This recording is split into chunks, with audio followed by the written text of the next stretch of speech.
हिंदी में यूपीएससी की तैयारी से संबंधित प्रोग्राम्स को देखने के लिए सब्सक्राइब करें स्टडी IQIAS हिंदी। हेलो दोस्तों, स्वागत है आप सबका स्टडी IQIAS हिंदी में। और बात की जाए अपने जिंदगी में जब हम आगे बढ़ते हैं तो जो हमारा व्यक्तित्व बन के आता है, कई बार वो व्यक्तित्व ही हमारा शत्रु बन जाता है। वो तब जब हमारे व्यक्तित्व या हमारी पर्सनालिटी या हमारी पहचान से जुड़ी किसी चीज का मिसयूज होता है। ये तो हम एक आम आदमी की बात कर रहे हैं। जब बात की जाए सेलिब्रिटीज की या किसी बड़े व्यक्तित्व की जिसने कहीं किसी फील्ड में खुद को प्रूफ किया है, उनकी अगर बात की जाए तो हमने बहुधा देखा है कि उनकी फोटोज का, उनके वीडियोस का, उनकी आवाज का इस्तेमाल किया जाता है बिना उनसे पूछे या बिना उनकी अनुमति के या सहमति के। तो आज हम जिस व्यक्तित्व के अधिकार पे बात करने जा रहे हैं, आप मेरे पीछे देख सकते हैं द हिंदू की जो न्यूज है, ठीक है। दक्षिण भारत की एक सुप्रसिद्ध नृत्यांगना है, उनके फोटोज का, वीडियोस का मिसयूज किया गया, या हम कह सकते हैं कि बिना उनके अनुमति के उसका प्रयोग किया गया, जिस बाबत मद्रास हाई कोर्ट ने इस पे अपनी राय व्यक्त की है। और निश्चित तौर पे जो व्यक्तित्व का अधिकार है, इसको आपने कई बार, इसके पहले अमिताभ बच्चन या अनिल कपूर या जैकी श्रॉफ के केस में भी देखा होगा, जहां पे उनकी आवाजों का मिसयूज किया जा रहा था। इनफैक्ट अगर मैं आपको एक छोटा सा वाक्य बताऊं बचपन का, तो आपके यहाँ पे वो बम वगैरह, बंदर छाप वगैरह बम आया करते थे, तो आप देखते होंगे कि इसमें कभी कभी हीरोइनों की फोटो लगा दिया करते थे, या छोटे मोटे चूरन उरन के पैकेट में किसी हीरो या हीरोइन की फोटो लग जाती थी। या अभी भी आप कभी रास्ते चलते, आजकल तो गन्ने के जूस का बड़ा मौसम सा आया हुआ है, तो आप देखिए उनमें किसकी किसकी हीरोज की फोटो रहती है। बेसिकली वो जो व्यक्तित्व का अधिकार है, ठीक है, ये उसका मिसयूज है, ठीक है। जो पर्सनालिटी राइट्स हैं, ये उसका मिसयूज है। तो आज हम उसके सभी अवयवों पे डिटेल में बात करेंगे और हम बात करेंगे कि जो व्यक्तित्व का अधिकार है, इससे और कौन से अधिकार जुड़ते हैं और वो कौन से नियम या अधिनियम हैं जो व्यक्तित्व के अधिकार को मजबूत करते हैं। और हम ये भी देखेंगे कि विश्व में क्या स्थिति है, बाकी देशों में क्या स्थिति है, हम सभी बिंदुओं पे बात करेंगे, ठीक है।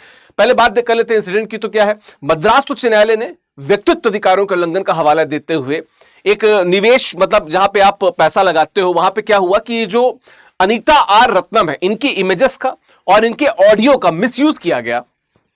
और क्या हुआ कि दुरुपयोग करने वाले फर्जी खातों और चैनलों को मेटा और टेलीग्राम को हटाने का आदेश दिया। मतलब क्या कि इनकी इमेजेस का और इनके ऑडियो का मिसयूज करके, ठीक है, इन्वेस्टमेंट फ्रॉड्स हो रहे थे, जो अनीता आर रत्नम जी है। और ये जब कोर्ट गई तो कोर्ट को निर्णय देना पड़ा। अब देखो, एक बात तो ये बताता है कि कहीं ना कहीं जो हमारा जो बेसिक सा सिस्टम है, जिसको सरकारी तंत्र कहते हैं, कुछ तो खामियां हैं, नियम अधिनियमों में कहीं ना कहीं कमियां हैं, कि अभी भी जब हम 21वीं सदी में जी रहे हैं और यस डीप फेक का जमाना है, पर फिर भी जो बेसिक चीजें हैं, कम से कम उन पे तो बात होनी चाहिए, वो थोड़ी पीछे रह जा रही है। हम अधिनियमों के द्वारा देखेंगे कि जिस गहनता से इन बिंदुओं पे बात होनी चाहिए, इनको लेजिस्लेशन के तहत लाया जाना चाहिए, नियम कानूनों में बांधा जाना चाहिए, उस हद तक ये नहीं बंधे हैं। कुल मिला के ये बिंदु है। खैर, तो क्या है, ये जो है अनीता आर रत्नम, ये न्यू भारतम शैली की नृत्यांगना है। और न्यू भारतम शैली क्या होती है, ये क्या है, भारतनाट्यम, कथकली और योग को मिलाकर बनी होती है। तो एक ये क्वेश्चन हो सकता है न्यू भारतम का बन जाए, बट बेसिकली फ्रॉड का केस हुआ इनके साथ में, इनकी फोटोज का, इनके ऑडियो का मिसयूज किया गया। रादर हमको क्या कहना चाहिए, इसमें लिखा है ना कि फेक ऑडियो, जो आजकल डीप फेक वीडियो और ऑडियो बनाने का चलन है, इसमें मैंने बहुत सारे वीडियोस किए, आप मेरी प्लेलिस्ट में, करंट अफेयर्स की प्लेलिस्ट में देख सकते हैं। इसका जो चलन चल गया भाई, इस पे चुनाव बदल जाते हैं। हमने जो लास्ट मैंने वीडियो किया था जहां पे डीप फेक वॉइसेस की बात की थी, उस आधार पे बड़े बड़े देशों में चुनाव पलट जाते हैं, फिर तो छोटे से निवेश धोखाधड़ी के बारे में क्या ही कहना, ठीक है। चलो, इसके पहले मैं आगे बढ़ूं, मैं आपको बताता चलूं कि स्टडी IQIAS में जो हमारा इवनिंग बैच है, मई इवनिंग बैच है, वो आज से शुरू हो रहा है, यानी कि 5 मई से शुरू हो रहा है। और अगर आप विकास लाइव कोड का प्रयोग करेंगे तो you will get maximum discount in this batch. And the best thing is क्या कि देखो ना, प्रीलिम्स और मेंस दोनों के लिए रेसिडेंशियल प्रोग्राम है, ठीक है। और क्या है, अगर आपका प्रीलिम्स हो जाता है क्वालिफाई, तो पूरी फीस वापस, और हर महीने आप 11,000 रुपए जीत सकते हैं। 11,000 रुपए स्टूडेंट जीत सकते हैं पढ़ते हुए, हमारे क्वेश्चंस को सॉल्व करते हुए। आईजीबी तो खैर ही, जो चीज इसमें और है जिसको मैं बता देना चाहता हूं कि प्रीलिम्स को इतने फोकस तरीके से हम लोग तैयारी कराते हैं, जिसे हम सक्सेस इन प्रीलिम्स कहते हैं, वो भी इस बैच के साथ जुड़ा हुआ है। और खास बात क्या है? और खास बात यह है कि आपको पूरी 18 किताबों का सेट मिलता है प्रीलिम्स और मेंस के लिए। You should not go anyway, आपको कहीं नहीं जाने की जरूरत है। आप इस बैच से जुड़िए, सब मिल जाएगा आपको। मेंटरशिप मिलती है थ्रू आउट कोर्सेज के लिए। साथ में क्या है कि आपको हर जो वीडियो है, हर क्लास के बाद में, ठीक है, एमसीक्यूज मिलते हैं, मेंस के क्वेश्चन मिलते हैं अगर वो मेंस का टॉपिक होता है, और ये अनलिमिटेड बार आप देख सकते हैं। मतलब उस जो लाइव क्लास रहती है उसको अनलिमिटेड बार रिकॉर्डेड फॉर्म में आप देख सकते हैं, जो बहुत शानदार फीचर, हम लोग के समय नहीं रहता था ऐसा, ठीक है। तो इस बैच से अगर आप जुड़ना चाहते हैं तो आप विकास लाइव कोड का प्रयोग करके इस बैच से जुड़ सकते हैं। चलिए बात करते हैं आगे, ठीक है। बात की जाए अगर आगे की तो देख लेते हैं एक बार क्या है व्यक्तित्व का अधिकार, एक बार उसको समझ लेते हैं। तो यह अधिकार किसी व्यक्ति के सार्वजनिक व्यक्तित्व, जैसे उसकी नाम, जैसे उसके नाम, उसकी आवाज, ठीक है, उसकी छवि, या उसके बोलने के तौर तरीके, खड़े होने के तौर तरीके, जैसे संजय दत्त चलने का एक तरीका है, तो उन सब को उनकी गोपनीयता या संपत्ति के उनके व्यापक अधिकार के हिस्से के रूप में संरक्षित करता है। तो किसी की आवाज, किसी की शक्ल, किसी का तरीका, जैसे मैंने संजय दत्त की एक बताया कि वो नकल वॉकिंग करते हैं, तो उस प्रकार की चीजों को यू कैन नॉट कॉपी। यहां पे एक चीज और था कि नाम तो सबका कॉमन होता है, क्या नाम को हम कॉपी करा सकते हैं? तो उस पर भी एक सुप्रीम कोर्ट का अरुण जेटली के केस में एक वाद, उसमें निर्णय आया था, जहां पे सुप्रीम कोर्ट ने कहा था कि नहीं, अगर कोई फेमस व्यक्तित्व है तो उसका नाम भी उतना ही इंपॉर्टेंट है और वो भी व्यक्तित्व के अधिकार का उतना ही अधिकारी है, ठीक है। तो उस पर भी हम लोग बात करेंगे।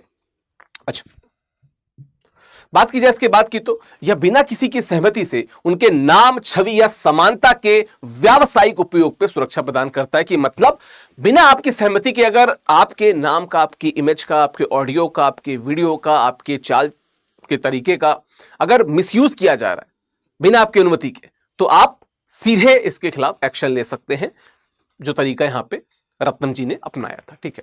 बात की जाए तो क्या ये बहुत ही जो मशहूर हस्तियां हैं उनके लिए महत्वपूर्ण है, क्योंकि विभिन्न कंपनियों द्वारा विज्ञापनों में उनके नाम, चित्र या आवाज का आसानी से दुरुपयोग किया जा सकता है। मैं एक छोटा सा वाक्य बताता हूं सचिन तेंदुलकर से जुड़ा, कि एक दिन मैं एक पॉडकास्ट देख रहा था जिसमें सचिन तेंदुलकर ने इस बात को जिक्र किया कि कैसे शुरुआत में उनकी आवाज या उनकी स्टाइल का विभिन्न उत्पादों ने अपने एड्स में प्रयोग किया बिना सचिन की सहमति से।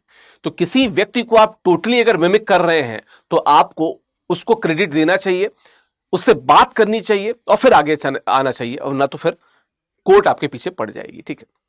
बात की जाए इसकी तो इसलिए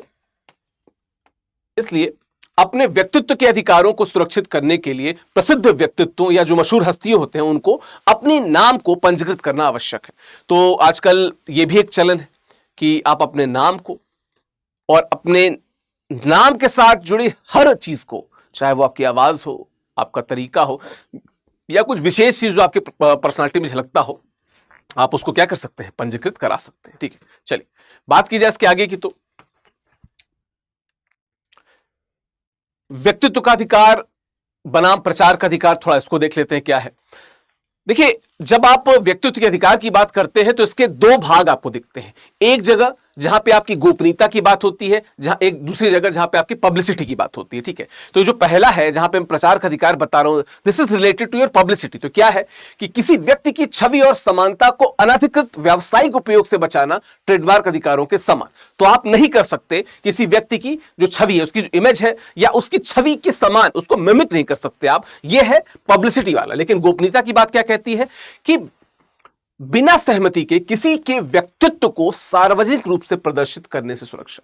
यहां पे व्यक्तित्व की बात है, यहां पे उसके इमेज और उसको मिमिक करने की बात है। तो ये दो इसकी जो धाराएं हैं, मैं इसको इसलिए कहना चाह रहा हूं कि कई सारे जो एस्पिरेंट्स थे जिन्होंने इंटरव्यू में लॉ लिया हुआ था, ठीक है, यानी कि विधि उनका वैकल्पिक विषय था, उनसे इससे बाबत प्रश्न पूछे गए थे, जहां पे ये डिटेल में पूछा गया था कि जब आप व्यक्तित्व के अधिकार की बात करते हैं तो उसके दो एस्पेक्ट्स कौन कौन से हैं? तो दो एस्पेक्ट क्या है? एक प्रचार का अधिकार, एक गोपनीयता या निजता का अधिकार। तो दोनों को आप अच्छे से समझ लीजिएगा। ये पीडीएफ मेरे टेलीग्राम चैनल पे उपलब्ध हो जाएगा। इसके पहले के भी जो पीडीएफ है वो मैं अपलोड नहीं करा पाया था, मैं उनको अपलोड करवा दूंगा, ठीक है। और क्या है? भारतीय संविधान के अनुच्छेद 21 के तहत निजता का अधिकार सबसे करीबी कानूनी सुरक्षा प्रदान करता है।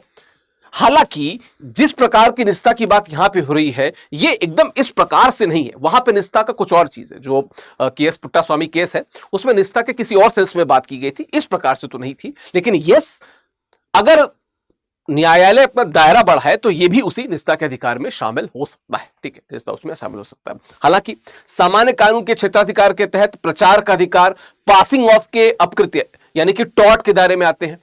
टॉर्ट क्या होता है? जिसको कहते हैं सिविल रॉन्ग्स। जैसे एक होता है कि आपने कुछ अपराध कर दिया तो वो पनिशमेंट उसके लिए मिलती है। टॉर्ट्स सिविल रॉन्ग्स के लिए होता है। जैसे किसी के लिए अगर गलत इंटेंशन रख रहे हैं, ठीक है, तो वो टॉर्ट में आ जाएगा। इंटेंशन रखने पे तो आपको सजा नहीं है ना, तो वो टॉर्ट में आ जाता है, तो उसको हिंदी में अपकृत्य कहते हैं। तो ये जो सामान्य कानून के क्षेत्राधिकार के तहत प्रचार का अधिकार पासिंग ऑफ के तहत आ जाता है। पासिंग ऑफ क्या है उसको देख लेते हैं, ठीक है। पासिंग ऑफ तब होता है जब वस्तुओं या सेवाओं को गलत तरीके से किसी और का बताकर प्रस्तुत किया जाता है, जबकि धोखे में किसी व्यक्ति के नाम या छवि का भ्रामक उपयोग शामिल होता है या शामिल किया जाता है, ठीक है। क्या है कि पहला जो पॉइंट है कि वस्तुओं या सेवाओं को गलत तरीके से किसी और का बता के प्रस्तुत किया जाता है। जैसे वो नहीं आते हैं कि अरे सर ये प्लॉट यहाँ पे इस क्या कहते हैं कंपनी का प्लॉट बिक रहा है, इसको ले लीजिए, फलाने ने इसमें इन्वेस्ट किया है। तो ऑफिशियल तौर पे अगर ये कहा जा रहा है और उसने इन्वेस्ट नहीं किया है तो ये इसी पासिंग ऑफ के तहत आएगा। दूसरा क्या है? जबकि धोखे में किसी व्यक्ति के नाम या छवि का भ्रामक उपयोग किया जाता है। बहुत से ऐसे बिजनेस अभी भी आपको लोकल लेवल पे दिखेंगे जो ठीक ठाक पैसा अर्न करते हैं और वो किसी बड़े सेलिब्रिटी की इमेज को इस्तेमाल करते हैं। आपने देखा होगा लोकल जो टियर 2 टियर 3 सिटीज में तो 100% देखा होगा कि इस प्रकार का प्रयोग होता है। वो पासिंग ऑफ के तहत आता है। This is a civil wrong, ठीक है। टॉर्ट के तहत आता है। तो टॉर्ट जो लॉ के स्टूडेंट्स हैं वो ज्यादा बेहतर समझ रहे होंगे। आप समझ लीजिए कि जो इंटेंशन वाइज होता है, ठीक है, जैसे कोई आपने क्राइम कमिट किया है तो फिर इंडियन पिनल कोड था जो कि अब भारतीय न्याय संहिता हो गया। पर कभी आप सिविल रॉन्ग करते हो, ठीक है, बैड इंटेंशन के साथ कोई चीज करते हो तो वो टॉर्ट के तहत आ जाता है। इसको डिटेल में लॉ वाले ज्यादा बेहतर समझ भी पाएंगे और समझा भी पाएंगे, ठीक है। तो फिलहाल ये तो पासिंग ऑफ के तहत आता है, ठीक है। इसके तहत रचनाकारों या कलाकारों के पास नैतिक अधिकार होते हैं जिनमें श्रेय पाने का अधिकार, ठीक है, यानी कि एट्रीब्यूशन, आप क्रेडिट दो कि ये एक्चुअली में किससे जुड़ा हुआ है। जैसे मान लो कि किसी के किए गए काम को आपने अपना समझ के चिपका दिया तो, ठीक है। दूसरा है किसी भी ऐसे बदलाव का विरोध करने का अधिकार शामिल है जो उनकी प्रतिष्ठा या सत्यनिष्ठा को नुकसान पहुंचा सकता है। सपोज कीजिए कि कोई ऐसा सेलिब्रिटी है जो निजी जिंदगी में किसी भी प्रकार के जो शराब या दारू इस प्रकार की चीजें हैं इसको प्रमोट नहीं करता है, उसका नाम अगर लेबल कर दिया गया है तो ये क्या कर रहा है? ये उसकी जो प्रतिष्ठा है या जो उसकी सत्य इंटीग्रिटी है ये उसको प्रभावित कर रहा है। तो वो इसके तहत आप पे केस कर सकता है या आपके खिलाफ मुकदमा दायर कर सकता है। तो ये चीजें क्लियर रखिएगा, ठीक है। कंफ्यूजन हो तो कमेंट बॉक्स में पूछेगा, मैं खुद कमेंट बॉक्स में पर्सनल रिप्लाई करूंगा, लेकिन कंफ्यूजन नहीं रखना, ठीक है। बात किया जाए तो जो प्रचार का अधिकार है ये कॉपीराइट अधिनियम 1957 एवं ट्रेडमार्क अधिनियम 1999 जैसी विधियों से शासित होता है। मतलब ये जो प्रचार का अधिकार है जिसको हमने इसके पहले वाले स्लाइड में देखा, वो इस प्रकार की जो नियम होते हैं इनके द्वारा उनको पालन किया जाता है, ठीक है। और थोड़ा आगे बढ़ा जाएगा तो देखिए कॉपीराइट अधिनियम क्या है 1957 का। यह एक कानूनी अधिकार है जो भारत में साहित्य, कला, संगीत, फिल्म और कंप्यूटर प्रोग्राम के मूल कार्यों को सुरक्षा प्रदान करता है। जो मूल कार्य है, जैसे जो एक टर्म इस्तेमाल होता है पब्लिकेशन में प्लेगरिज्म या प्लेजरिज्म, भाई जो लोग वर्तनी के जानकार हैं वो ग और ज का इसमें देख लें कि किसको रखना होगा, प्लेगरिज्म कहें या प्लेजरिज्म कहें। बट ये उसी प्रकार की चीजों को टैकल करता है जो कॉपीराइट अधिनियम होता है। भाई किसी के जो इंटेलेक्चुअल प्रॉपर्टी है उसको आप अपना बता के नहीं पेश कर सकते, ये उनके इंटेलेक्चुअल प्रॉपर्टी राइट्स का हनन है, इसलिए इस प्रकार के अधिनियम हैं आते हैं इसमें, ठीक है। यह विचारों के बजाय विचारों की अभिव्यक्ति को सुरक्षा प्रदान करता है। कॉपीराइट के स्वामी के पास कार्य को अनुकूलित करने, पुनरुत्पादित करने या प्रकाशित करने या अनुवाद करने या जनता तक पहुंचाने का विशेष अधिकार होता है। तो अगर मैंने कोई इंटेलेक्चुअल प्रॉपर्टी से जुड़ा काम किया है जो ऊपर दिया हुआ है यहाँ पे साहित्य, कला, संगीत, फिल्म और कंप्यूटर प्रोग्राम, तो ये मेरा निजी मत होगा या अधिकार होगा कि मैं किसके साथ जुड़ूं, किसको अनुवाद करने के लिए या आगे प्रोसीड करने के लिए या फर्दर उस पर काम करने के लिए, वो मेरे पास अधिकार होना चाहिए। कोई अगर करेगा तो मैं अगेन कॉपीराइट अधिनियम के तहत मैं उस पर मुकदमा दाखिल कर सकता हूं। ठीक है, बात की जाए इसके आगे के अधिनियमों की, तो अगला अधिनियम जो दिखता है वो है ट्रेडमार्क अधिनियम। ट्रेडमार्क अधिनियम क्या कहता है कि अगर आपने किसी ट्रेडमार्क के लिए अप्लाई किया है, ठीक है, तो रजिस्ट्रार उसको आगे बढ़ाए इसके पहले आप यह सुनिश्चित कीजिए कि जिस जीवित व्यक्ति के लिए या जिस जीवित व्यक्ति को रिप्रेजेंट करते हुए आपने ट्रेडमार्क आगे बढ़ाया है उसकी सहमति है या नहीं, या यदि वो ट्रेडमार्क किसी ऐसे व्यक्ति से जुड़ा हुआ है जिसकी मृत्यु पिछले 20 वर्षों में हुई है, मतलब रजिस्ट्रेशन के पिछले 20 वर्षों में हुई है, उसका जो विधिक प्रतिनिधि है आपने उससे सहमति ली है कि नहीं, तो ये भी उसी में जुड़ता है, ये भी उसी में जुड़ता है। ठीक है, अगला सूचना प्रौद्योगिकी अधिनियम 2000 वर्ष 2000 का है। इसकी धारा 66C यानी कि 66C क्या कहती है कि पहचान की चोरी विशेष रूप से किसी अन्य व्यक्ति के इलेक्ट्रॉनिक हस्ताक्षर, पासवर्ड या विशिष्ट पहचान सुविधा का धोखाधड़ी या बेईमानी से उपयोग करने के लिए दंड का प्रावधान करती है। हालांकि 66C जो है 66A की तरह ही बहुत चर्चा में थी, इस पे भी प्रॉपर वीडियो मैं खुद कर चुका हूं जहां पे मैंने AI पे, डीप फेक पे या इस प्रकार की जो गड़बड़ झाले हो रहे हैं उन पे मैंने डिटेल से बात की है, आप उसको प्लेलिस्ट में जाके जरूर देख लीजिएगा। ठीक है, इससे जुड़े कुछ प्रमुख निर्णय हैं उनको एक बार देख लेते हैं। कृष्ण किशोर सिंह बनाम सरला ए सरावगी केस 2021 का सुप्रीम कोर्ट ने फैसला सुनाया कि निजता, प्रचार और व्यक्तित्व के अधिकार विरासत में नहीं मिलते हैं और कि अभिनेता की मृत्यु के बाद समाप्त हो जाते हैं। तो मतलब यह कि इनको विरासत के तौर पे आप नहीं इस्तेमाल कर सकते, अभिनेता गया तो फिर गया। अच्छा, एक चीज और, यहां पे भी वही ट्रेडमार्क अधिनियम कि उनका जो विधिक प्रतिनिधि होगा आपको उससे बात करनी होगी। ठीक है, जैसे मान लीजिए कोई एड कैंपेन चल रहा है और जिस अभिनेता के साथ है, मान लीजिए 4 साल का अनुबंध था, 1 वर्ष बाद उसकी मृत्यु हो गई, तो उनका जो विधिक प्रतिनिधि है एक बार वापस से आपको उसकी सहमति लेनी होगी। ठीक है, ये बात ट्रेडमार्क अधिनियम में हमने देखी समझी। फिर क्या है, सर्वोच्च न्यायालय ने वर्ष 2017 में केएस पुट्टास्वामी बनाम भारत संघ का जो निर्णय था उसमें क्या कहा था कि गोपनीयता और उसके महत्व की बात की थी। जो निजता का अधिकार था, जो आधार से जुड़ा निजता का अधिकार था, उस पर विस्तार से बात की थी। और ये एक ऐसा वाद है जिसमें बहुत बात होती है। आप मुझे कमेंट बॉक्स में बताइए कि आपने जस्टिस केएस पुट्टास्वामी केस से क्या सीखा, क्या समझा, किस वर्ष का केस है, हालांकि इसमें वर्ष 2017 लिखा हुआ है फिर भी किस वर्ष का केस है और क्यों ये प्रकाश में आया था, क्यों ये प्रकाश में आया था, क्या खास बात थी। ठीक है, क्या खास बात थी। ठीक है, बात की जाए उसके आगे की तो शिवाजी राव गायकवाड़ बनाम वर्षा प्रोडक्शन केस है 2015 का। इसमें मद्रास उच्च न्यायालय ने व्यक्तित्व अधिकारों को मान्यता दी थी, जो अभी मैंने इसकी बात हम लोग कर रहे हैं। हालांकि भारत में इसकी कोई विशिष्ट वैधानिक परिभाषा नहीं है और यह बड़ी दुख की बात है कि परिभाषा होनी चाहिए। इस प्रकार जब किसी व्यक्ति के इमेज, उसकी भाषा, उसके चलने के तरीके या तौर तरीके या उसके वीडियो का अगर इस्तेमाल किया जा रहा है और उसका मिसयूज किया जा रहा है, खासकर आजकल AI के जमाने में जब डीप फेक के द्वारा तमाम चीजें बनाई जा रही हैं, ऐसे में अगर कोई वैधानिक परिभाषा नहीं है तो ये एक टेंशन की बात है जिसपे भारत सरकार और जो भी रिस्पॉन्सिबल सिस्टम के लोग हैं उनको ध्यान देना होगा और काम करना होगा। ठीक है, बात की जाए उसके अलावा तो अरुण जेटली बनाम network solution private limited case 2011 का है। बेसिकली डोमेन नेम के दुरुपयोग से लेके था। यहां पे एक बड़ी खास बात बोली थी। दिल्ली उच्च न्यायालय ने क्या कहा कि किसी व्यक्ति की लोकप्रियता या उसकी प्रसिद्धि ऑनलाइन भी उतनी ही महत्वपूर्ण है जितना वास्तविक जीवन में, और ये स्पेशल बात, नाम भी उस श्रेणी में आता है जिसे केवल व्यक्तिगत नाम तक सीमित नहीं माना जा सकता, बल्कि इससे एक विशिष्ट संकेत या पहचान जुड़ा होता है। अब जैसे कुछ लोगों का नाम बहुत फेमस है, जैसे महेंद्र सिंह धोनी के नाम पे अगर आप कोई वेबसाइट रजिस्टर करा लें तो क्या आप ये कह सकते हैं कि नाम तो बड़ा कॉमन है, मेरा भी नाम नहीं। कोई विशेष व्यक्ति जिसने अपना विशेष नाम मुकाम के तौर पे पाया है, आप उसको सिंपली एक डोमेन के रूप में या अपनी कंपनी के प्रचार के रूप में नहीं इस्तेमाल कर सकते। ये बात आपको समझनी है, ये बात बताते हैं। ठीक है, चलिए अभी वैसे हम लोग वैश्विक स्तर की बात करेंगे, लेकिन मैं बताता चलूं कि हिंदी साहित्य वैकल्पिक विषय का, ठीक है, हिंदी साहित्य वैकल्पिक विषय का जो बैच संख्या 16 है, जो मई बैच है, 14 मई को एडमिशन क्लोज हो रहा है। भक्ति काल से बैच शुरू हुआ है। मैं ही हिंदी साहित्य लेता हूं, आप इससे जुड़ सकते हैं।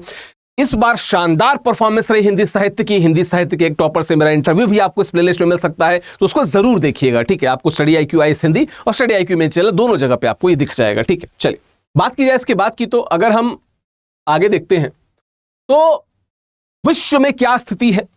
जर्मनी की बात की जाए तो वहां पे संविधान और सिविल कोड में व्यक्तित्व अधिकारों को मौलिक अधिकार के रूप में मान्यता मिली हुई है। छवि और नाम के अधिकार के लिए विशेष प्रावधान है। चीन की बात की जाए तो सिविल कोड में स्पष्ट रूप से नाम और छवि के अधिकार को मान्यता मिली हुई है। बिना अनुमति के व्यावसायिक उपयोग पर रोक है। फ्रांस की बात की जाए तो डिजिटल पहचान को भी व्यक्तित्व अधिकारों में शामिल किया गया है। कानूनी संरक्षण बहुत मजबूत है फ्रांस में। यूएसए की बात की जाए तो बहुत सारे राज्यों में सेलिब्रिटी की मृत्यु के बाद भी उनके अधिकार सुरक्षित रहते हैं। जैसे कैलिफोर्निया में 70 वर्ष तक उनके अधिकारों को सुरक्षित रखा जाता है।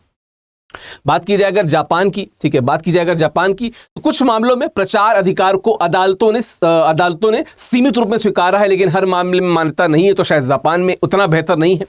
दक्षिण अफ्रीका की बात की जाए तो संविधान और न्यायालयों ने के फैसलों के तहत छवि और पहचान के अधिकार को संरक्षित किया हुआ है। इसका मतलब भारत ही एक ऐसा देश है जहां पे वैधानिक रूप से कोई स्पेसिफिक स्पष्ट कानून नहीं है, जबकि ये बहुत बड़ी बात है।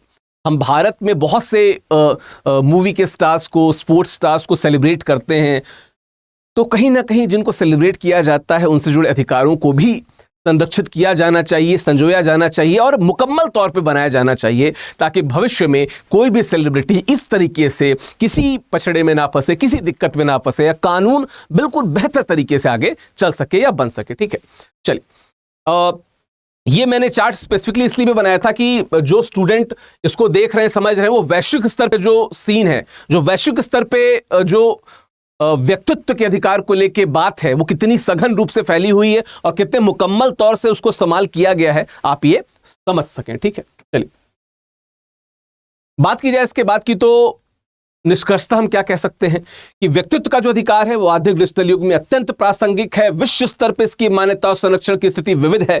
कुछ देशों में यह स्पष्ट है, मजबूत है, हमने देखा, जबकि अन्य में अभी भी कानूनी स्पष्टता बनी हुई है। भारत में इस अधिकार की आवश्यकता और महत्व को स्वीकार किया गया है, लेकिन स्पष्ट और समग्र कानून की कमी है। यह बड़ी दिक्कत है कि स्पष्टता कानून में और उस कानून की समग्रता यानी कि इंक्लूसिविटी जो होती है वो कहीं ना कहीं अभी मिसिंग है, जिस पे काम किया जाना बहुत जरूरी है। ठीक है, समाधान क्या हो सकता है? स्पष्ट कानूनों का निर्माण हो, ठीक है, व्यक्तित्व अधिकारों के उल्लंघन पे सख्त दंड हो, सजा मिले लोगों को। और क्या हो सकता है? मीडिया और डिजिटल प्लेटफॉर्म के लिए आचार संहिता बनाई जाए। और मैंने जब एआई पे वीडियो बनाया था तो मैंने इस बात पे बहुत मुकम्मल तौर पे जोर दिया था कि इस बाबत जो डिजिटल प्लेटफॉर्म है इसके लिए आचार संहिता बने, अंतर्राष्ट्रीय स्तर पे भी बने, भारत के स्तर पे भी बने, क्योंकि जो मिसयूज है वो बड़े पैमाने पे फैलता जा रहा है। हमने कितने सारे डीप फेक वीडियोस और इमेजेस देखे हैं, ऑडियोज देखे हैं, और मैंने फिर से कह रहा हूं कि कितनी बार कितने चुनावों को इन डीप फेक ऑडियोज और वीडियोज ने प्रभावित किया है। आम आदमी जो भोला है, जो नहीं समझ पाता, नहीं डिफरेंशिएट कर पाता, वो कैसे टैकल करेगा? कोई ना कोई एक बीच का रास्ता या एक बेहतर नियम प्रबंधन यहां पे जरूरी है। ठीक है, चलिए, मेरा टेलीग्राम चैनल है @officialvikas करके, आप स्कैन करके इसे जुड़ सकते हैं। मेरी ईमेल आईडी है vikas.sting@studyiq.com। आप यहाँ पे मुझे मेल कर सकते हैं। स्टडी IQ में किसी भी प्रोडक्ट से जुड़ना हो तो विकास लाइव कोड का प्रयोग कर सकते हैं। और पुनः एक बार आपको बताता चलूं कि जो हिंदी साहित्य वैकल्पिक विषय है, 14 मई अंतिम तिथि है इस बैच से जुड़ने की, जो भक्ति काल से शुरू है। और जो हमारा P2I फाउंडेशन बैच है, 5 मई से ये बैच शुरू हो चुका है। आपको क्या करना है? आपको स्टडी IQ विजिट करके इस बैच के एंड होने से पहले इस बैच से जुड़ना है। ध्यान रखिएगा कि विकास लाइव कोड का प्रयोग कर सकते हैं। तो आशा करता हूं ये वीडियो आपको अच्छा लगा होगा, एक अलग पर्सपेक्टिव के साथ में। आने वाले वीडियोस में मैं और भी एंगल्स पे बात करूंगा, पॉलिटी से रिलेटेड, गवर्नेंस से रिलेटेड, एथिक्स से रिलेटेड, ताकि आपको क्लैरिटी मिल सके, आपको स्पष्टता मिल सके। एक स्टूडेंट के तौर पे आप यहाँ पे सीखने आए हैं, समझने आए हैं, वो सीख और समझ आपको रेसिप्रोकेट हो सके, आपको मिल सके। Thank you so very much इस वीडियो को देखने के लिए। थैंक यू सो मच, धन्यवाद। हिंदी में यूपीएससी की तैयारी से संबंधित प्रोग्राम्स को देखने के लिए सब्सक्राइब करें स्टडी IQ IAS हिंदी।